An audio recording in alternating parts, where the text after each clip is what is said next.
Buenas tardes, hoy quiero interpretar para ustedes La Milonga de Jorge Cardoso, un concertista, compositor, guitarrista, investigador y médico argentino. Es autor de un gran catálogo de obras para guitarra y también para otros instrumentos. Y destaca entre sus composiciones ese toque folclórico y ese conocimiento profundo de las raíces populares de la música latina. En esta ocasión es una milonga que se puede interpretar para una guitarra, pero también incluye la voz de la segunda guitarra que introduciré al final de la pieza. La milonga, al igual que el tango, es un género musical folclórico rioplatense. Se le dice rioplatense porque se origina en el Río de la Plata que separa Argentina de Uruguay. Cuentan que la milonga nació en el siglo XIX con las clases más pobres de la sociedad rioplatense, que incluía inmigrantes europeos y africanos.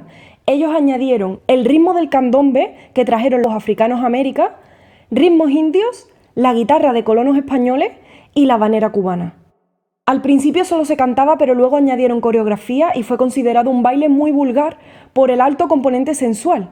Su música y baile desembocaron en el tango e incluso para poder adecentar el tango y poder bailarlo fuera de los prostíbulos, se llegó a crear el tango milonga, que impedía el roce de los cuerpos y se bailaba sin cortes ni quebradas. Espero que os guste mucho. Si te ha gustado, comparte el link de YouTube con tus amigos. Muchísimas gracias por verlo.